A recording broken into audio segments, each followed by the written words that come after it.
이번 시간은 페이지 426페이지 배수 및 통기 설비 파트를 보도록 하겠습니다.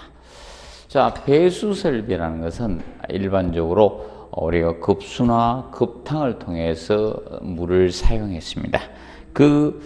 사용된 물을 빨리 건물 밖으로 배출해 주는 설비가 배수 설비가 됩니다. 여기에 공기를 공급해 주는 설비가 통기 설비라고 보시면 됩니다. 자, 그러면 페이지 426페이지 배수 설비에서 자, 배수를 분류할 때 그 사용 목적에 따라서 오수라는 것은 대변기나 소변기와 같은 오물신과 같이 인체를 통해서 나온 물을 배수할 때 이걸 오수라고 칭하고 있습니다. 그리고 두 번째 잡배수, 보통 일반 생활 배수의 개념 되겠죠. 그러면 예를 들어서 싱크대나 또는 욕조라든지 세면기 이런 데서 나온 물을 우리가 잡배수라고 합니다. 그래서 이걸 옛날에 구정물이라고 했죠. 그래서 잡배수를 구정물이라고도 칭합니다. 구정물, 잡배수를. 그리고 우수는 빗물을 우수죠. 그리고 특수배수는 자, 보통 일반적인 수원 같은 이런 방사능 같은 유해 물질을 함유한 배수를 우리가 특수배수 이렇게 분류를 하고 있습니다. 개념상 알아두시고요. 그래서 일단은 먼저 사용 목적에 의해서 오수, 잡배수, 우수, 특수배수를 간단히 구분 좀 해두시면 되겠습니다. 그리고 427페이지 보시면 자, 박스에 보시면 중력배수, 기계배수가 있습니다. 자, 물이 높은 곳에서 낮은 곳으로 배수하는 걸 중력배수라고 칭합니다. 자, 그러면 보통 건물의 배수 집수정이 자, 공공하수보다 높게 있으면 위에서 아래로 배수하면 되죠. 이것이 중력배수고, 자, 기계배수는 자, 지하층이 있습니다. 그러면 지하층이 있게 되면 배수 집수정이 지하층 밑에 있겠죠. 그러면 그것을 공공하수도로 폴려야 되겠죠. 이것을 기계배수 이렇게 칭하고 있습니다. 그리고 간접배수는 이것을 간접배수라고 합니다. 그럼 보통 직접 배수하고 간접 배수를 구분할 수 있는데, 자, 차이점은 배수 간에 직접 연결을 하면 직접 배수입니다. 예, 배수 간에 자, 연결력죠. 배수 간에 직접 연결을 하느냐, 연결을 하지 않느냐. 그럼 직접 연결을 하면 직접 배수의 개념이 되는 겁니다. 그러면 간접 배수는 배수 간에 직접 연결을 하지 않는 거죠. 그래서 이건 직접 연결을 안 하는 거예요. 연결을 안 하면 간접 배수의 개념이 된다. 이렇게 보시면 된다. 예를 들어서 우리가 세탁기라든지 공기주화기 이런 것들은 별도로 호스를 빼거나 이렇게 해놨죠. 그래서 보통 에어컨을 우리가 돌리는데 그 물을 밖으로 별도의 호스를 뽑아서 물을 배출한 방식이죠. 이런 것들을 간접 배수라고 합니다.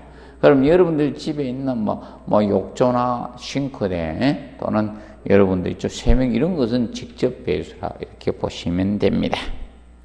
그래서 간단히 구분을 조금 해두시기 바랍니다. 자, 그리고 페이지 428페이지 보면 배수 간의 구배 개념이 나오겠습니다. 자, 배수 간의 구배. 자, 구배라는 것은 경사 기울기를 이야기합니다. 경사 기울기. 그러면 보통 구조 쪽에서는 물매라고 쓰고 원활한 물의 흐름을 위해서 배수 간의 구배, 경사를 두는데 이것을 우리가 구배 이렇게 칭하고 있습니다.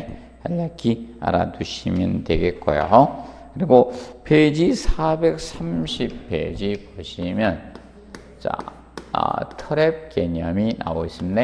트랩. 자, 트랩은 여러분들이 이제 그림 430페이지 그림을 보시면 이것이 바로 세면기 밑에 설치된 트랩입니다. 그래서 보통 P트랩이라고 칭해진 겁니다. 그런 형태가 이렇게 해서 세면기 밑쪽에 이런 식으로 해서 설치가 되죠. 이 트랩을 알파벳 P자처럼 P처럼 생겨서 P트랩 이렇게 칭하고 있는 거예요. 그럼 여기 연결되죠? 그러면 이 안에 고인 물을 우리가 봉수라고 칭합니다. 봉수. 그러면 이 안에 물이 고여 있는데 이 물을 봉수라고 칭합니다. 봉수, 고인물. 트랩 내부의 고인물이 봉수고요. 얘가 봉수입니다. 그럼 봉수에서 이제 가장 낮은 면, 요 면을 여기를 디퍼라고 합니다. 이 부분을 디퍼라고 표현을 하고요. 그 다음에 여기 웨어 부분이 언덕이다. 웨어 높은 부분. 그래서 봉수 깊이를 따질 때, 자, 여기서 여기까지가 봉수 깊이 개념이 됩니다. 이것이 봉수 깊이 개념이 됩니다. 봉수 깊이. 그래서 봉수 깊이는 최소 50mm에서 100mm 정확히 알아두셔야 돼요. 그래서 이 정도 우리가 하고 있는 겁니다. 그런데 봉수가 이 웨어보다 좀 낮아지는 건 관계가 없는데 이 디퍼면보다 낮아지면 이렇게 낮게 되면 악취가 들어올 수 있죠. 그래서 봉수가 디퍼보다 낮아지면 그 영향을 할 수가 없게 됩니다. 그래서 이 부분이 되는데 이때 이 구조를 트랩이라고 합니다. 그래서 이제 이 트랩은 우리가 알아두실 것이, 그래서 트랩의 설치 목적 개념을 정확히 이해해 두시고요. 자, 트랩의 설치 목적은 이 배수관 속에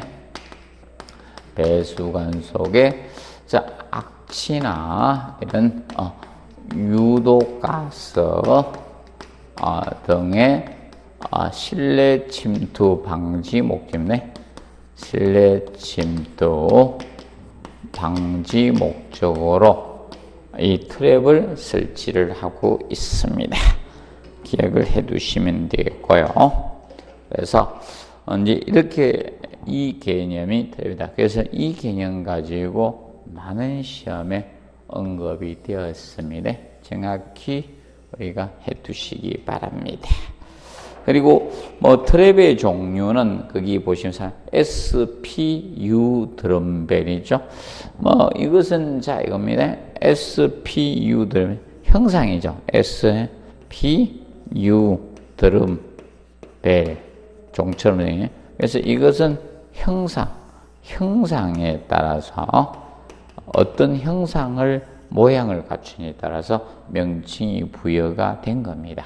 그래서 현재 앞전에는 여기서 시험을 냈었죠. 이 트랩의 종 연결적인 측면 가지고 이제 시험 문제를 다루었습니다. 그럼 항상 그렇게 내는 건 아닙니다. 그래서 이제 돌아가면서 언급이 되는 거죠. 그래서 전반적으로 우리가 알아두시면 된다. 그러면 자, SPU 드럼벨은 어디에 사용하는지 그걸 정확히 포인트를 잡아두시면 됩니다. 사용처를 기억을 해두시고. 그런데 페이지 432페이지 가장 시험에 많이 나왔던 것이 트랩의 봉수 파괴 원인입니다. 그러면 트랩의 봉수 파괴 원인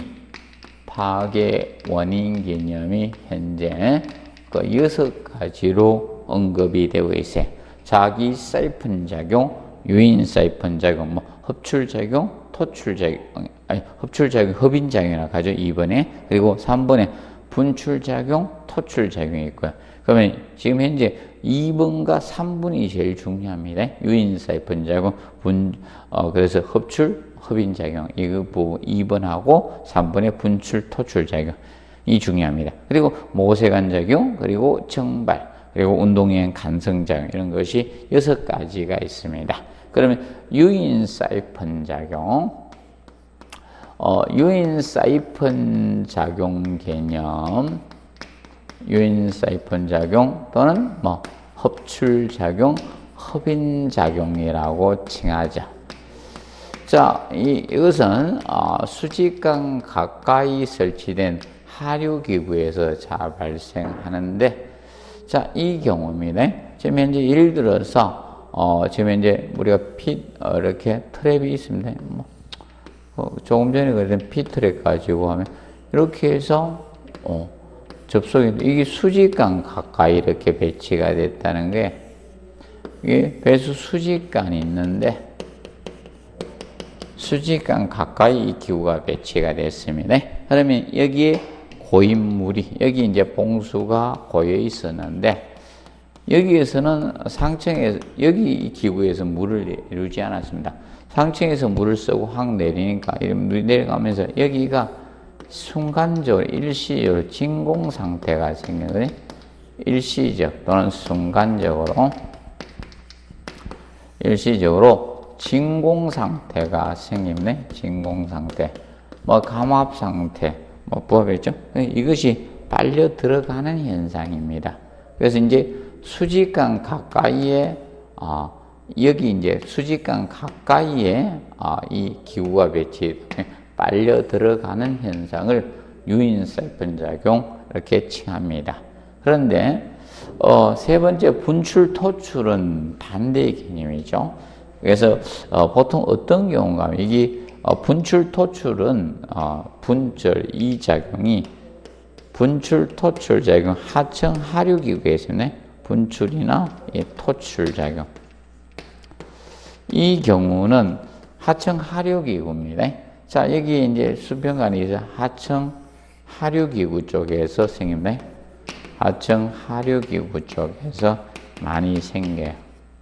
그러면, 하류기구랑 수직간에 가까이 배치된 게 하류고, 수직간에서 멀리 떨어지는 게 상류기구가 됩니다. 그러면 위에서, 자, 여기 물을 내려가고 있는데, 위에서 내리면 이 수직간에 압축이 되죠. 공기가 위에서 내리게 되면 압축이 되니까 이 물이 실내로 오바이트 분출하는 현상이 분출, 토출 작용, 역사이폰 작용이라고 합니다. 그래서 이건 하층, 하류기구에서 발생합니다. 이게 또 수직강 가까이에서 생기는 현상이다 보시면 돼요. 그래서 이제 두 가지 개념을 정확히 알아두시면 됩니다. 최근에 예 가지고 냈었죠. 그래서 이제 유인 사이폰, 합출, 분출, 토출 작용, 이 분출 작용 이것을 낼 수 있으니까 학습을 정확히 해두시고 종류 6가지를 정확히 우리가 학습을 해두시면 되겠습니다. 그래서 배수 및 통기 설비에서 기본은, 이 배수의 기본 개념을 조금 정리를 해 놓으시기 바랍니다. 그리고 페이지 443페이지 제5장 오수 처리 설비가 나옵니다. 자, 오수는 더러운 물이죠. 대변기나 소변기 이런 데서 나온 이 더러운 물을 빨리 처리해야 되겠죠. 그래서 이제 이것을 갖다가 그냥 공공하수도관에 방류하면 안 되겠죠. 그래서 이걸 처리해서 하는 것이 오수 처리 설비인데, 이 오수 처리 설비 쪽에서는 기본적으로 우리가 이 부분을 정확히 이해해 두시면 됩니다. 그래서 그 기초상 오염 지표 개념이 나오죠. BOD. 자, 오염 지표에서 먼저 첫 번째 BOD 개념이네. BOD. 생물학적 산소 요구량인 BOD가 나옵니다. 수질 오염 측정의 대표형이죠. BOD. 그리고 근데 이건 시험에 너무 많이 내가 종합문제 지문은 수질 오염 측정의 대표형인 거죠. 보통 20도시에서 보통 5일간 방치해서 측정할 때 얼마나 산소가 소비되냐 유기물을 분해하는데, 자, 그런데 COD는 화학적 산소 요구량. 이건 아직 시험에 한 번도 나오지 않았습니다. COD는 화학적 산소 요구라서 보통 화학적으로, 자, 우리가 산화하는데 얼마만큼의 산소가 소비된 요구량을 구하는 것이 COD 화학적 산소 요구량입니다. 그래서 이제 특히 공장 폐수와 같이 무기물질이 함유됐을 때 COD 측정을 많이 하게 됩니다. 그리고 DO 용존산소입니다. 자, DO 용존산소량, 물속에 녹아있는 산소의 양을 우리가 DO라고 표현하죠. 그리고 SS 부유물질.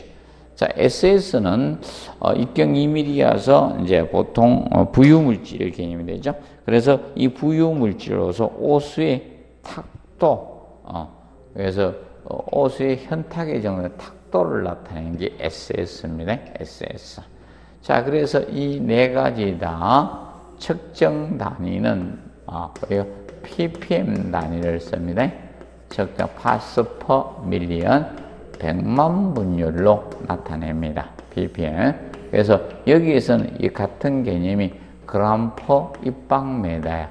그래서 1세제곱미터에 몇 그램이 포함된 이것도 바로 거기에 속하게 됩니다.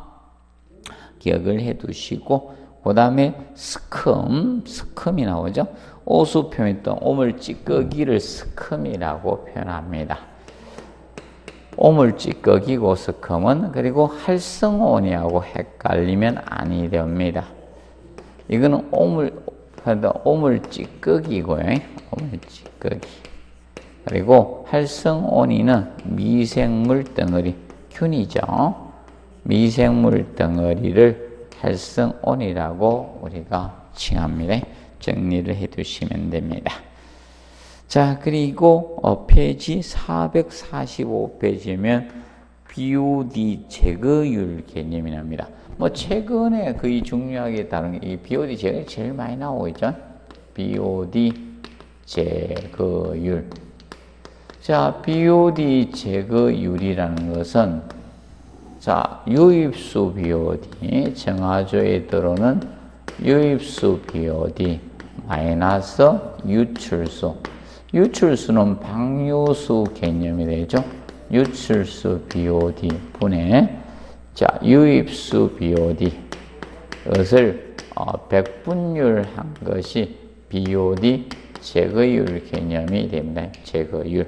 그래서 이제 BOD 제거율이 것이 정화조의 성능을 나타낸다. 정화조의 성능을 나타내는 지표입니다. 성능을 나타내는 지표가 BOD 제거율 개념이 됩니다. 정화조의 성능을 나타낸다. 그러면 보통 BOD 제거율이, 이 제거율이 좋다는 것은 유출수, 방류수 BOD가 제로에 가깝다는 거죠. 그래서 제거율이 높을수록 정화조 성능은 우수합니다. 그래서 이것이 BOD 제거율이 높을수록 정화조 성능은 우수합니다. 정화조 성능이 우수합니다. 그 측면 우리가 기억해 두시고,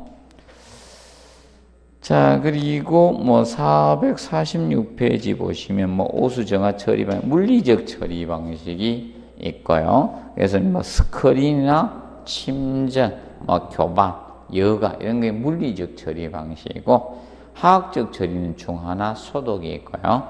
자, 생물학적 처리가 미생물 활동을 활용하는 게 균. 그래서 현기성 미생물, 산소가 없는 곳에 생겨가는 현기성 미생물이나, 그리고 호기성 미생물을 활용하는 것이 생물학적 처리 방식이 됩니다. 그래서 뭐 지금 뭐 이렇게 다뤄서 냈었고요. 뭐 앞으로는 잘하면 생물학적 처리 방식을 별도로 아마 시험 내는 것이 앞으로는 있을 수 있다, 이렇게 보시면 됩니다. 뭐 지금 흐름상 최근에는 이 BOD 제거율 가지고 많이 언급을 했습니다. 수질 오염 지표하고 그거 위주로 해서 일단 기본을 잡아두시기 바랍니다. 그리고 페이지 459페이지 가스 설비. 자, 가스 설비와 관련해서 기본적으로 봐둘 것은 가스. 가스 설비는 우리가 폭발의 위험성이죠. 안정성과 관련이 있기 때문에 기본적으로 이런 부분을 좀 정리하시면 됩니다. 그래서 먼저 460페이지 보면 자, 우리가 가스와 관련돼서 하단에 고화, 중화, 우측에 461페이지 저하 개념이 나오겠죠. 그래서 가스의 기본 압력 개념을 정리를 해 두시기 바랍니다. 그래서 이제 중압을 기준 잡아서 공부 학습은 해 두시면 됩니다. 자, 중압은 0.1 메가파스칼 이상에서 우리가 1 메가파스칼 미만까지가 중압 개념이 됩니다. 중압. 그러면 이거보다 이제 그러면 이게 이제 중압이고 그러면 1 미만까지니까 1 메가파스칼 이상은 고압 개념이 되는 겁니다. 1 메가파스칼 이상은 여기서는 고압 기준이 된다라고 보시면 되겠죠. 그러면 0.1 메가파스칼 자 미만 개념이 보통 저하 기준이 되는 거죠. 저하. 그래서 정리를 그럼 가정에서 사용하는 것은 저압을 우리가 사용한다 이렇게 보시면 되겠습니다. 기본적으로 우리가 정리해 두시고 그 다음에 기초적으로 알아둘 것이 464페이지 가스가 나오죠. 하단에 3번 LPG가 있고 우측 465 LNG 개념이 있습니다. 액화 석유가스가 LPG죠. 그러면 석유를 정제하는 과정에서 나온 이 가스를 액화시켜서 만든 게 LPG 개념이 됩니다. 그래서 LPG는 보통 프로판, 부탄이 주 성분이 됩니다. 그래서 여러분들 휴대용 가스 렌지에 넣는 게 부탄가스죠. 그리고 옛날 단독주택이나 회색통에 받았을 때 있죠. 그게 프로판가스입니다. 그래서 이 가스의 특징이 공기보다 무거워요. 비중이 무겁기 때문에 누술 시 바닥에 체류가 되고 그 다음에 폭발 위험성이 좀 높습니다. LPG가 LNG보다 많은 양이 차지 LPG가 적은 양이 차도 폭발합니다. LNG는 LPG보다 조금 더 많은 양이 공기 중에 희석돼야지 폭발합니다. 그래서 폭발 위험성은 LPG가 좀 높습니다. 그렇게 보시면 되겠고 그 다음에 LPG는 공기보다 무겁기 때문에 바닥에 체류하기 때문에 가스 경보기를 바닥에서 30cm 위치 측정해서 가스를 누수 여부를 경보해 줘야 되겠죠. 그렇게 하게 됩니다. 그리고 LPG는 생성가스엔 중독성 위험이 있습니다. 그렇기 때문에 문을 개방하는 상태에서 우리가 사용하는 것이 적합하다 이렇게 보시면 되겠습니다. 그리고 LNG는 공기보다 가볍습니다. LNG 액화 천연가스죠. 메탄이 주 성분이다 보니까 공기보다 가볍습니다. 그리고 그렇게 공기보다 가볍기 때문에 가스 경보기를 천장에서 30cm 이내에 설치해 주시면 됩니다. 그리고 이 LNG는 작은 용기에 저장할 수가 없습니다. LPG는 작은 용기 저장이 가능하죠. 부탄가스통 작잖아요. 그래서 LNG는 대규모 저장 시설이 필요하다 보니까 마트에서 팔지가 않는 겁니다. LPG는 마트에서 팔지만 LNG는 마트에서 안 파는 이유가 이거죠. 대규모 우리가 저장 시설이 필요하게 되는 겁니다. 그래서 택시도 LPG 택시는 있습니다. LNG 택시는 없죠. 버스 정도 크게 돼야지 LNG가 있죠. 그렇게 보시면 됩니다. 그리고 LNG는 이게 청정가스죠. 생성가스엔 중독성 위험이 없습니다. 간단히 기억을 해 두시면 되겠습니다. 그리고 이제 기본적으로 가스 배관과 관련돼서 나오는 부분이 있는데 이 부분은 먼저 469페이지 가스 계량기 이격거리에 대해서 자 보통 가스 계량기 미터기죠. 미터기를 다른 거하고 일정 이상 이격시켜야 됩니다. 앞전에도 여기에서 이제 답을 언급을 시켰죠. 그래서 이제 가스 이 계량기는 안전을 위해서 다른 거하고 가스 계량기하고 이격거리적인 측면을 우리가 정리를 하셔야 되는데 자 하기하고 가스 계량기는 2m 이상 이격시켜야 됩니다. 그리고 우리가 이제 전기 뭐 계팩이나 전기 계량기하고 가스 계량기는 이거는 개가 들어가죠. 개인데 그래서 이거는 60cm이네. 6개장 이렇게 외우시면 되는 겁니다. 그리고 뭐 전기 예를 들어서 접속기, 전기 접속기가 콘센트입니다. 접속기. 그리고 뭐 전기 전멸기 대표적으로 이 두 가지 기억을 해 두시고, 이거는 30cm 이격시에는 이거 자주 언급을 합니다. 이거 기본적으로. 그래서 앞전에도 여기서 이제 장난쳐서 언급을 했던 겁니다. 이 기본으로 알아두시면 됩니다. 정리를 해 두시고, 그리고 페이지 475페이지 보시면, 자, 소방설비. 자, 이제 소방설비는, 자, 우리가 이제 화재가 발생했을 때, 자, 이제 이 화재를 갖다 알리는 경보설비도 있을 거고, 불을 끄는 소화설비도 있을 거고, 아니면, 이제 인명구조를 할 때는 소화활동설비도 있고, 뭐 등등 여러 가지죠. 그걸 통틀어서 소방설비, 이렇게 구분하고 있습니다. 소방설비. 자, 그래서 우리가 이제 알아두실 거, 자, 정리합니다. 그래서 뭐 476페이지 소방시설의 종류를 해서 소화설비부터 해가지고 현재 거기 많이 규정하고 있죠. 지금 현재 페이지 478페이지 소화활동설비까지 5개로 구분해 놨습니다. 소화설비가 있고 경보설비, 피난구조설비, 그리고 저기 있죠. 소화용수설비, 소화활동설비, 이 5개를 여러 가지로 나누고 있다. 근데 이걸 다 외울 수가 없죠, 여러분들이. 그래서 이걸 다 암기할 수가 없기 때문에 어떻게 공부하시는가 하면 소화활동설비를 정확히 알아두시면 됩니다. 여러분들이 공부학습을 할 때는 소화활동설비 분야를 확실하게 공부를 해 두시면 되겠습니다. 그러면 소화활동설비에는 거기 보시면 6가지가 있죠. 소화활동설비 여러분들 암기를 하시는 거예요. 소화활동설비. 소화활동설비에서는 여기 총 6가지가 있습니다. 그래서 먼저 재연설비, 화재를 진압하거나 인명구조활동에 사용되는 게 소화활동설비죠. 그래서 첫째 재연설비가 있고요. 재연설비.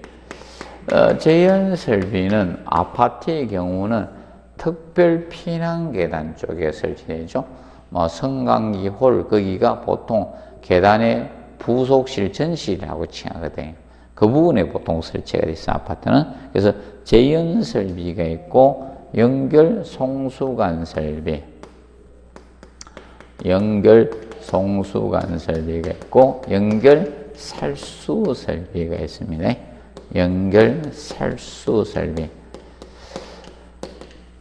설비가 있고, 비상 콘센트 설비가 있고, 비상 콘센트. 비상 콘센트라는 것은, 자, 화재 시 일반전원을 차단하죠. 그러면 소방관들이 소활동에 필요한 전원을 공급해 주는 것이 바로 비상 콘센트 설비가 됩니다. 그리고 무선통신 보조 설비, 무선통신 보조 설비하고 연소 방지 설비 6가지가 바로 이 소화활동 설비입니다. 그래서 6가지를 정확히 우리가 암기를 하시면 됩니다. 그러면 소화설비들은 전부 다 소화란 단어가 들어가요. 스프링클러 설비만 제하고는 다 소화기, 간이용 소화용구 이렇게 다 들어갑니다. 그래서 소화란 단어가 다 들어간다. 스프링클러 설비 제하고 보시면 되겠습니다. 그래서 그 측면을 우리가 알아두시기 바랍니다. 그리고 페이지 479페이지 소화설비 있죠. 소화기 개념이 있고요. 소화기가 있고, 그 다음에 기본적으로, 그리고 넘겨보시면, 이제 페이지 480 옥내 소화전 설비 있죠?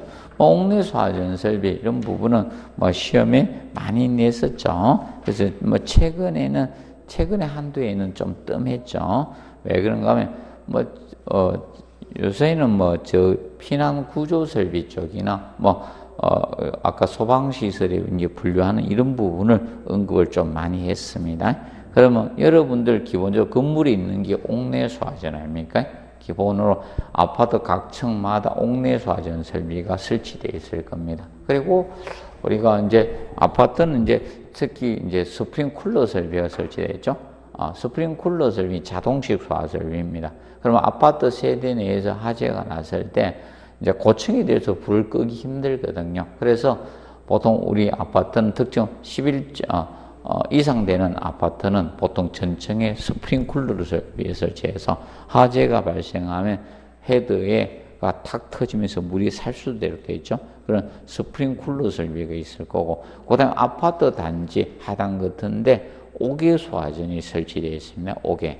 그럼 밖에서도 불을 끌 수 있어야 되죠. 이 옥외 소화전 설비가 있는 것이고, 그 다음에 연결 송수관 설비는 보통 이거죠. 연결 송수관 설비가 있는데, 연결 송수관은 소활동 설비입니다.